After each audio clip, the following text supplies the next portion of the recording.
Ladies and gentlemen, আমরা আমাদের নতুন ভিডিও নিয়ে এলাম knowledge wise by Sudipta Haldar আমাদের চ্যানেল। যারা আমাদের চ্যানেলটা দেখছেন for the first time, please subscribe করুন, বেল বাটনটা টিপুন, be a part of our family member and আমাদের এই এন্ডেভার ডিজিটাল রেভলিউশন একটা পার্ট হওয়ার, সেটাতে এম্পাওয়ার করুন আমাদের। কিছুদিন ধরে আমরা ভিডিও করতে পারিনি, শারীরিক অসুস্থতা, আমাদের পরিবারের একটা ফ্যামিলি ইস্যুস হয়েছে, এখনও চলছে, তবু তার মধ্যেই আমরা করতে এলাম, কারণ এখন ইলেকশনের সময় অনেকগুলো জিনিস কাভার আপ করতে হচ্ছে, প্রচুর আমরা মিস করেছি, সেজন্য সরি। এবং চ্যানেলটাও এই জন্য অনেকটা উইকেন্ড হয়েছে, সরি টু সে। আপনাদের সহযোগিতা পেলে আবার উঠবে। যারা আমাদের সাবস্ক্রাইবার তারা প্লিজ সাবস্ক্রাইব করুন, যারা প্রথমবার দেখছেন। তো আজকে অল ইন্ডিয়া যেটা পলিটিক্সের ব্যাপারে বলতে গেলে বলতে পারি যে 3-4টে ঘটনা এর মধ্যে ঘটে গেছে। যেটা হচ্ছে যে ধরুন কঙ্গনা রানাওয়াতকে যে মুহূর্তে ক্যান্ডিডেটশিপ দিয়েছে বিজেপি, সেই মুহূর্তে একটা মিসোজিনিস্টিক আবার সেই নারী বিদ্বেষী একটা কমেন্ট, এবং এটাও একজন হ্যাবিচুয়াল অফেন্ডার, তার নাম সুপ্রিয়া শ্রীনাথ। সুপ্রিয়া শ্রীনাথ এমন একজন লোক যিনি প্রগল্ভভাবে বারবার নরেন্দ্র মোদীকে অপমান করেছেন, বারবার তাকে ধুয়ে দিয়েছে সুধাংশু ত্রিবেদী বা গৌরব যে ওদের লয়ার আর কি, নামটা এক্ষুনি টাইটেলটা মনে আসছে না, তবে যাই হোক বলছি।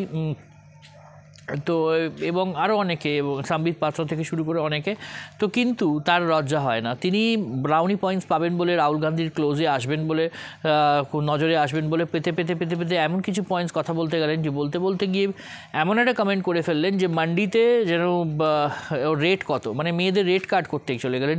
যে কঙ্গনা রানাওয়াত নিজের দমে, নিজের অ্যাকোলেজে, নিজের পরিশ্রমের দাপটে সে এমনকি মহিলাদের লিড রোল নিচ্ছে, কুইন থেকে শুরু করে সব জায়গায়, মানিকর্ণিকা থেকে শুরু করে সমস্ত জায়গায়, সেখানে তাকে অ্যাপ্রিসিয়েশন না করে মানে চামচ নিয়ে জন্মানো, গোল্ডেন স্পুন নিয়ে জন্মানো এই রাহুল গান্ধীর চামচেগিরি করতে গিয়ে একবার সেই ব্লান্ডার করা বা পটি করে ফেলা। যার ফলে হচ্ছে যে কি, যে এরা সন্দেশখালীর যেরকম টিএমসি সন্দেশখালীর মহিলাদের অ্যাকনলেজ করতে পারে না, রেপ ভিক্টিমদের অ্যাকনলেজ করতে পারে না। সমস্ত সময় মমতা ব্যানার্জি বলে কী হয়েছে, ও বোধহয় প্রেগনেন্ট ছিল, ও বোধহয় অ্যাফেয়ার ছিল, দময়ন্তী সেনকে সরিয়ে দেয়, বা কোনো সময় নুসরাতরা জড়িত থাকলে তখন বলে যে হ্যাঁ কোথায় কী হয়েছে, ছোট ঘটনা, তুচ্ছ ঘটনা, দেখো এরকম সবার প্রেম করা উচিত, বাড়ির মেয়ে বউদের প্রেম করা উচিত, এই ধরনের কথা মমতা ব্যানার্জি বলেছে। এই ধরনের তুচ্ছ তাচ্ছিল্য, অথচ এদেরই এগেনস্টে কোনো একটা ছোট্ট কারণে যদি কেউ কিছু বলে, সঙ্গে সঙ্গে সেটাকে বড় করে গিয়ে ইলেকশন কমিশনে চলে যাবে। এই যেমন মমতা ব্যানার্জি মৃত্যু চেয়েছে, কিছুই বলেননি, অভিজিৎ গাঙ্গুলি বলেছেন যে এনার সময় ঘনিয়ে এসছে, বা সেটা নাকি মৃত্যু নিয়ে চলে এলো। বা ধরুন দিলীপ ঘোষ যেটা বলেছে, দিলীপ ঘোষ অন্যায় করেছে এরকম, বা উনি অনেকবার এরকমভাবে মানে কয়েকটা কথা বলেন, তবে উনিও মাঠে ময়দানে ঘোরা লোক, তো উনি জানেন নতুন কেন্দ্রে গিয়ে করতে গেলে সেখানে কিছু কথা না বললে, কারণ ইলেকশন কমিশন এর আগে এর থেকে অনেক বাজে কথাতে কিছু কাজ করেনি, ও জানে যে কী করতে পারেন, সেই জন্য বাজারটা গরম করে দিলেন, স্টেট ব্যাটে খেলতে গেলেন। কিন্তু এই ধরনের কথা বলে কোনো লাভ নেই, কাজ করুন। মমতা ব্যানার্জির মুসলিম তোষণের ব্যাপারটা নিয়ে তার বাবাকে তোলার কোনো প্রয়োজন নেই, কারণ আফটারঅল তার বাবা মা এই জায়গায় তো তাকে এই শিক্ষা দিয়ে যায়নি আশা করি, এবং শিক্ষাটা তিনি নিজেই অর্জন করেছেন। সবসময় বাবা মাকে দুষলে চলে না, তো এটা দিলীপ ঘোষের বোঝা উচিত। কিন্তু কঙ্গনা রানাওয়াতকে নিয়ে যে কথাটা আজকে সুপ্রিয়া শ্রীনাথ বললো, সুপ্রিয়া শ্রীনাথ এর থেকে অনেক বাজে কথা আর আগে বলেছে, এবং প্রধানমন্ত্রীকে নিয়ে বলেছে, বারবার ডিমিন করেছে, কিন্তু তাকে কংগ্রেস কখনোই শোকজ করেনি। এবার প্রথমবার হয়তো করলো, কিন্তু এটাও লোক দেখানো, এটা কিছুদিন পর ছেড়ে দেবে। ওখানে এদের বাইরে দেওয়া হয় একে পাওয়ান খেরাকে, বা যেদিন প্রধানমন্ত্রীর বাবাকে নিয়ে কথা বলেছিলেন। এবং সবথেকে যে নাটকীয় মোড় যেটা হয়েছে সেটা হচ্ছে দিল্লির কেজরিওয়ালকে নিয়ে, যাকে বলা হতো যে নিজেই জানতাম আমরা যে কাট্টার বেঈমান, তিনি নিজেকে বলতেন কাট্টার ইমানদার, এবং এখানে করতে করতে লিকার গেট কেসে, মানে লিকার স্ক্যামে যেটা উনি ফেসেছিলেন, সেখানে ওনার জেল হয়েছে।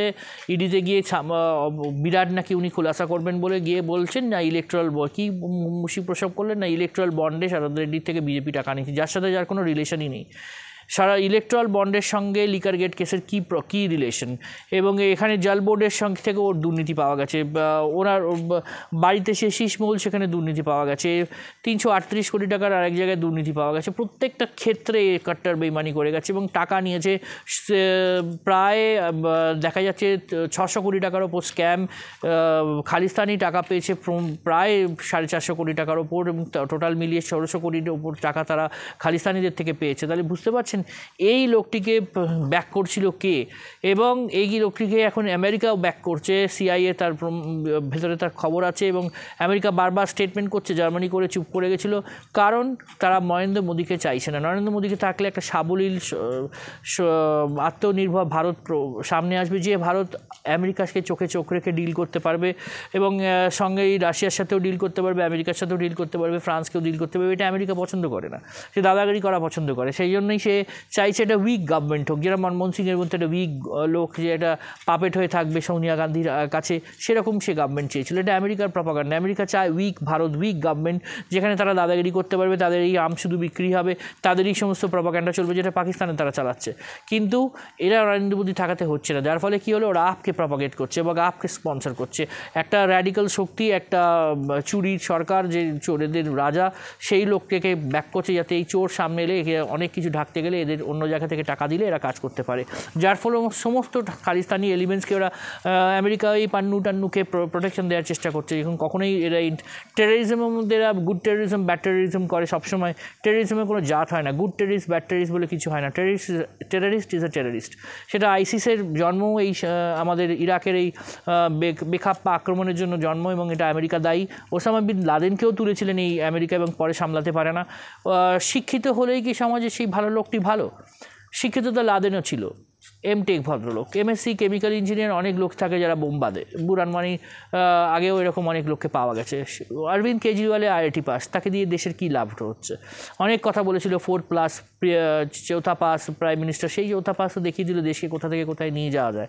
চেষ্টা থাকলে, সততা থাকলে, পরিশ্রম করার ক্ষমতা থাকলে, নিজের সময়ের কান এবং যদি সমস্ত সময়টা দেশকে দেওয়া যায়, সততার সাথে মুভ করা যায়, তাহলে দেশকে 10 বছরও কোন জায়গায় নিয়ে যাওয়া যায়। এটা নরেন্দ্র মোদী প্রমাণ করেছেন, পরতে প্রমাণ করেছেন। নোবনকে ওনার কাজ তার প্রমাণ, ওনার ডকুমেন্টেড প্রুফ আছে যে ইন্ডিয়া কী স্কেলে কাজ হচ্ছে ইন্ডিয়ায়, বারবার আমরা এটা বলছি। এবং ওনার যে চয়েস অফ ক্যান্ডিডেটস, আমি এবং ওয়েস্ট বেঙ্গলে আমি বলছি না, কিন্তু শুধু বলছি না, সারা ভারতবর্ষে সেটা দেখাচ্ছে। কিন্তু বিজেপিকে আরও স্মার্টার হতে হবে, লার্জেস্ট পার্টি হতে গেলে অল ওভার দ্য ওয়ার্ল্ড, এবং পার্টি উইথ দ্য ডিফারেন্স হতে গেলেও তাকে চুজ করতে হবে। এটা আমাদের আজকে বলতেই হচ্ছে। শুধু তৃণমূলে কিছু ট্র্যাশ মালকে নিয়ে দল চলবে না, এই একদম মালই বলছি। তৃণমূলে কিছু ট্র্যাশ মালকে নিয়ে বেঙ্গলে এই মুভমেন্ট করে গেলে সেই একই তো হলো, কয়েনের এপিট আর ওপিট। সুতরাং এদের না নিয়ে অনেক, হ্যাঁ, রেখা পাত্রর মতো ভালো লড়াকু মহিলাদের নিক, কৌস্তব বাগচির মতো ছেলেগুলোকে ইউজ করুক, বা ধরুন আজ রুদ্রনীল ঘোষকে সত্যি ব্রাত্য হয়ে থাকছে, তাকে ইউজ করা উচিত। তিনি ভালো কথা বলছেন, লড়েছেন, এতদিন দাঁতে দাঁত চেপে লড়েছেন, প্রথম কালীঘাট ভবানী পরে দাঁড়িয়েছেন। সে আজকে যদি মান অভিমান হয়ে থাকে, তাকেও মিটিয়ে নিয়ে সামনে দলে আনা উচিত, ভবিষ্যতে বিধানসভার লড়াইগুলোর জন্য সামনে রেখে। এবং এরকম অনেক যারা মুখগুলো যারা লড়তে চাইছে, ইয়াং ছেলে বা একটু ম্যাচিওর ছেলে যারা লড়তে চাইছে, যারা রাস্তার গ্রাসরুট থেকে উঠে আসছে, আমরা আমাদের মতো লোকজন যারা তৃণমূলের এই সমস্ত ট্র্যাশ লোকগুলোর থেকে বেটার, যারা আজকে ক্ষমতার আলিন্দে থাকার জন্য, কিছু টাকা পাওয়ার জন্য এই জায়গায় দুর্নীতি করে বেড়াচ্ছে। এবং মমতা ব্যানার্জিদের এই যে এজেন্ডা, আজকে মহুয়া মৈত্রর মতো অসৎ একটা ব্যক্তিকে এবং অসৎ একটা মহিলাকে যে দেশদ্রোহী করেছে, তাকে সাপোর্ট করছেন মমতা ব্যানার্জির আর কোনো জায়গা নেই। End game. এবং আমরাও বলছি এন্ড গেম, কারণ ওনার নতুন কিছু আর দেওয়ার নেই রাজনীতিতে। নতুন কিছু যদি দেওয়ার থাকতো, তাহলে বেঙ্গল অন্য শেপ নিত। শুধু মিথ্যে দিনের পর দিন মিথ্যে দিয়ে বড় কোনো গেম খেলা যায় না। একদিন না একদিন সবাই ধরে ফেলবে।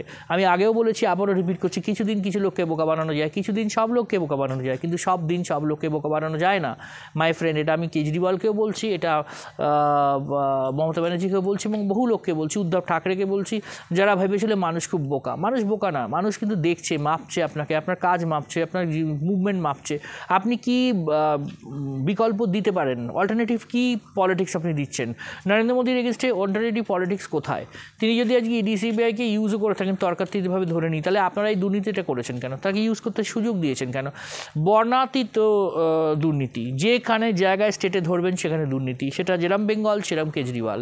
এবং ইনিতে আরও বড় খিলাড়ি, ইনি ইন্টারন্যাশনাল পয়সা নিয়ে আসছেন, ইন্টারন্যাশনাল খালিস্তানি মুভমেন্টে টাকা নিয়ে আসছেন, খালিস্তানিদের পয়সায় ভোট করাচ্ছেন, যেটা কানাডায় যে গভর্নমেন্টই আছে খালিস্তানিদের সাপোর্টে। খালিস্তান হবে কোথায়? সব থেকে বেস্ট হতে পারে কানাডায়, কিন্তু তা না করে এই পাঞ্জাবকে আলাদা করতে চাইছেন। এবং এই আমাদের দেশের সাউথের কিছু নেতা যারা বলে আমরা ইন্ডিয়া থেকে বাইরে চলে যাব, যেন মগের মুলুক, তারা বলবে আর চলে যাবে। দেশ একটা গণতন্ত্রে বিশ্বাস করে, দেশ একটা সার্বভৌমত্বে বিশ্বাস করে, দেশ একটা ইউনিটি ইন ডাইভার্সিটিতে বিশ্বাস করে। এবং আমাদের দেশে মুসলিমরা সব থেকে বেশি সুযোগ সুবিধা পেয়েছে, যেটা অন্য কোনো মুসলিম কান্ট্রিতেও পায় না। তাই জন্যই তারা আজই 18 কোটি। তারা মাইনরিটি কোথায়? এবার এইটাই বলছি, তাদের স্ট্যাটাসটা মাইনরিটি আর নেই। তারা অ্যাটপার হয়ে যাওয়া উচিত, তাদের সবার জন্য যা রুলস তাদের মেনে নেওয়া উচিত। মুসলিম কমিউনিটি থেকে এই কথাটা আসা উচিত যে না, ইউসিসি থাকবে, আমরাও পপুলেশন কন্ট্রোল করব এবং আমাদের মধ্যে থেকে অন্য দেশের যা রুলস সবাই ফলো করে, আমরা দেশের রুলস ফলো করে চলবো। যদি মুসলিমই হও, তার ভারত মাতা কি জয় বলতে অসুবিধা কোথায় আছে? তুমি তো দেশকে সমান রাখছো, তুমি তো আগে তোমার ধর্মকে নিয়ে আসতে পারো না। ধর্ম আলাদা জায়গা, দেশ সবার আগে, দেশের প্যাশন সবার আগে থাকবে। তো এই ব্যাপারগুলো ভারতবর্ষের লোকেদের বোঝা উচিত। আজকে যে কটা ক্যান্ডিডেটদের নিয়ে কৃষ্ণনগরে মহুয়া মৈত্রের এগেনস্টে ফিল্ডিংটা রানিমাকে করা হয়েছে, এটা গুড ফিল্ডিং। বা ধরুন এখনও 4টে যে সিট বাকি আছে, আসানসোল, আমার মনে হয় ওখানে জিতেন্দ্র তিওয়ারিকেই দেওয়া সব থেকে বেস্ট, কারণ উনি লড়তে পারবেন। বা যিনি বাইরে থেকে নিয়ে আসলেও যদি নিয়ে আসছে, সেখানে যদি কোনো ওই একজন সেলিব্রিটিকে নিয়ে আসে, ওর থেকে মাঠে ময়দানে লড়া লোক অনেক বেটার, তারা সংগঠন করতে জানে। ডায়মন্ড হারবার এই খেলাটা ওদের নওশাদ সিদ্দিকী দাঁড়াচ্ছে কি দাঁড়াচ্ছে না ওপর, এবং অন্য কে দাঁড়াচ্ছে সেটার একটা ভোট ভাগাভাগির ওপর ওয়েট করে আছে, সবাই দাবার চালের মতো ওয়েট করছে। কারণ ওই জায়গাটাও অভিষেকের খুব ভালনারেবল জায়গা রয়েছে। বহু বিজেপি কর্মীর ভোটার কার্ড বাতিল করে দেওয়া হয়েছে, 18,000 থেকে 25,000-এর উপর একটা আরোপ আসছে। ঠিক মতো যদি ভোট করা যায়, সেখানে হারার চান্স খুব ভালোভাবে আছে, কারণ ওখানেও মুসলিম ভোটটা প্রচুর। যদি আড়াআড়িভাবে ডিভাইড হয়, যদি নওশাদ ওখানে দাঁড়ায়, তাহলে সেই জায়গাটায় অনেক বেটার গেম দেওয়া যাবে। আসানসোল আগেও বললাম, আর যে 2-3টে বাকি আছে সেটার মধ্যে যদি তাড়াতাড়ি ক্যান্ডিডেটদের দিয়ে এখনও যদি না নামায়, তাহলে আর কি লাভ থাকছে একটা সর্বভারতীয় পার্টির? এই সাসপেনশন না রেখে কর্মীকেও এবং চাকেও, যেমন দেবশ্রী চৌধুরীকে দক্ষিণ কলকাতায় এনেছে, ঠিক আছে, এটা লড়াকু নেত্রী তাকে এনেছে, অন্তত কোনো সিনিয়র আর্টিস্ট দেওয়ার থেকে বেটার দিয়েছে, এটা বেটার চয়েস। অন্তত সে লড়ে নেবে জায়গাটা, যতই কারোর সিট কারোর নামাঙ্কিত হয়ে থাকে না। মানুষ সাইলেন্ট ভোটার, কোথায় কখন কে যদি সুযোগ ঠিকঠাক পায়, ঠিক মতো যদি দিতে পারে, ঠিক শাক সে ফুলে ছাপ দিয়ে দেবে। কারণ তৃণমূলের এখন পড়তির সময়, তৃণমূলের এখন নতুন কিছু দেওয়ার নেই, দুর্নীতি ছাড়া নতুন কিছু নেই, এবং এই পাইয়ে দেওয়া রাজনীতি ছাড়া নতুন কিছু নেই। কিছু পাইয়ে দেবে, কিছু নিয়ে নেবে, এই দিয়ে মিথ্যে কথা বলবে এবং বলবে আমাদের টাকা মেরে গেছে। কিসের টাকা? না 100 দিনের টাকা, যেটা ভিখিরির কাজ। হ্যাঁ, ভিখিরির কাজই বলছি, কারণ 100 দিনের কাজে উন্নতি কোথায়? 100 দিনের কাছে সেখানে উন্নয়ন কী বোঝাচ্ছে? 100 দিনের কাজে ওই শ্রমিকদের যে উন্নয়ন, যার জন্য আজকে তারা বহু শ্রমিক বেঙ্গল থেকে বাইরে রয়েছে, 50 লাখের ওপর বলছে। তাহলে তো যদি তুমি এতই দেশে আমাদের এখানে এমপ্লয়মেন্ট দিতে, তাহলে তো হয়েই যেত। তাহলে তো তুমি সেটাই করতে পারছো না। তাহলে আজকে তুমি বলছো যে তোমার এই নেই, ওই নেই, সেই নেই। তো তোমার ক্যান্ডিডেটের মধ্যে তুমি যেগুলো ফিল্ম স্টারদের ফিল্ডিং করেছো, তারা কোনো দিন সংসদে যাবে না, তাদের পেছনে 9 কোটি থেকে 15 কোটি টাকা খরচা হবে, তারা কোনো দিন সংসদে কোনো প্রশ্ন করবে না, তাদের এলাকা নিয়ে কোনো প্রশ্ন করবে না। তো জায়গাটা এখানে বোঝার দরকার যে আজকে ইন্ডিয়ান পলিটিক্স কোন দিকে হেডওয়ে করছে, নরেন্দ্র মোদী কোন দিকে যাচ্ছে। নরেন্দ্র মোদী 2026-2029-এর দিকে তাকিয়ে আজকে কথা বলছে, সেই জায়গাটা ভালো লাগছে যে উনি অনেকটা ফিউচারিস্টিক, এবং উনি 2047 নিয়ে কথা বলছেন, উনি confident. But still end game হচ্ছে ভোটটা করিয়ে নিতে হবে, কাউন্টিং পর্যন্ত দাঁতে দাঁত চেপে থাকতে হবে, কাউন্টিং পর্যন্ত এই সমস্ত লোকজনকে নিয়ে থাকতে হবে। এবং দলের মধ্যে সর্বপ্রথম যে কথা হচ্ছে যে মানবিমানের কেসগুলো আছে, সেটাকে মিটিয়ে আলটিমেটলি জায়গায় ক্যান্ডিডেটশিপ দিতে হবে। অন্তত বিধানসভার দিকে মুখ চেকিয়ে বলতে হবে যে এখনও 294টা কেন্দ্রীয় বিধানসভা নির্বাচন হবে 2026, তোমরা ওয়েট করে যাও, সেই সুযোগ তোমরা পাবে। যারা নতুন বাটে নামাচ্ছি তাদের খেলার সুযোগ দাও, তাদের সংঘবদ্ধভাবে লড়ো। এইটুকুনি আজকে আমরা বললাম।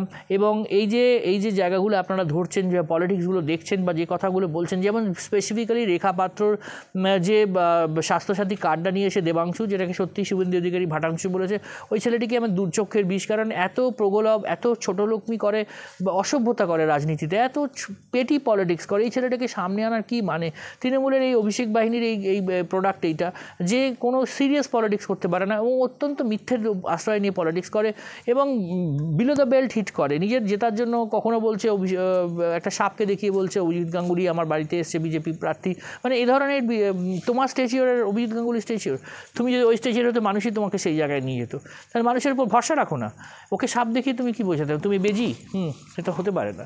তো যাই হোক, এবং এই যে একটা গোপন জিনিস যেটা তার পাবলিকে আনলো রেখা পাত্র, এটা তো ক্রাইম। তুমি তুমি তার ফোন নাম্বার সমেত জিনিসটাকে ক্রাইম সামনে নিয়ে এসছো। স্বাস্থ্যসাথী কি তোমার তৃণমূলের পার্টির জিনিস? সেটা ঠিকই তো বলেছি শুভেন্দু অধিকারী, এটা পার্টি প্রোগ্রাম নাকি সরকারের জিনিস? কেউ বাবার টাকা দিচ্ছ নাকি? সরকারের টাকা দিচ্ছ। ভবিষ্যতে কোনো পার্টি চেঞ্জ হলে যদি তারা আরও বাড়িয়ে দেয় সেটাও সরকার দেবে, বিজেপি পার্টি দেবে না। যদি কি বিজেপি জিতে আসে, আজকে যদি কংগ্রেসে দিয়ে থাকে কোনো একটা স্টেটে, সেটাও কালকে কংগ্রেস দিচ্ছে না তার বাবার টাকা, এটা দেশের টাকা দিচ্ছে। কখনো কখনো তুমি বলছো আমাদের টাকাটাকে কেটে নিয়ে গেছে বা আমাদের জিএসটি দিচ্ছে না, তোমাদের টাকা থেকে কাটবে। এটি তো জিএসটির সিস্টেম, স্টেটের সিস্টেম, এটা সেন্ট্রালের ল। এটাই তো তোমাকে দেশের আইন মানবে না, তুমি সিএ মানবে না, তুমি সংসদে পাস হওয়া আইন মানবে না, নিজে অর্ধেক রুলস মানবে না, এদিকে অন্য লোককে আশা করবে তোমার সমস্ত কথা বেদ বাক্যের মতো সবাই মানবে। এটা হতে পারে? কতটা মানুষকে বোকা ভাবো, কতটা মানুষকে অনগ্রসর মানো, অশিক্ষিত মানো। তোমরা নিজেরা অশিক্ষিত হতে পারে, অন্যরা নয়। এই জিনিসটা আজকে যদি পলিটিক্সে যদি এই ডিভাইডটা না থাকে তাহলে কী করে চলবে? তো এই সমস্ত দেবাংশু ফেবাংশু এরা ফালতু ছেলে, এদের এই ফালতু পলিটিক্সগুলো করে এরা বিরাট কিছু গেইন করতে পারবে না। আর তমলুকেও জিতবে না, এটা 100%, 99% বলা যায় যে শিওর তমলুকে জেতার অলিক স্বপ্ন। এবং মানুষ এত বোকা না যে অভিজিৎ গাঙ্গুলির এগেইনস্টে ওকে জেতাবে। আর বাকি রইল যে বাকি ক্যান্ডিডেটগুলো খুব হাড্ডাহাড্ডি ফাইট হতে চলছে বেশ কিছু জায়গায়, সে ব্যারাকপুর থেকে শুরু করে সমস্ত জায়গায়।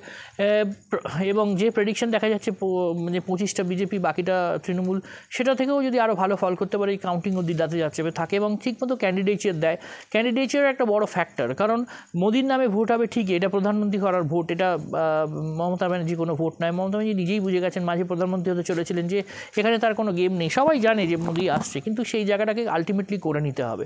সেই করে নেওয়ার জন্য আগেই সিটটাকে ডিক্লেয়ার করতে হবে যে কে, তাকে তো দিন দিতে হবে, যতই জুনে ভোট হোক না কেন, তাকে ফাইট করার জায়গা দিতে হবে।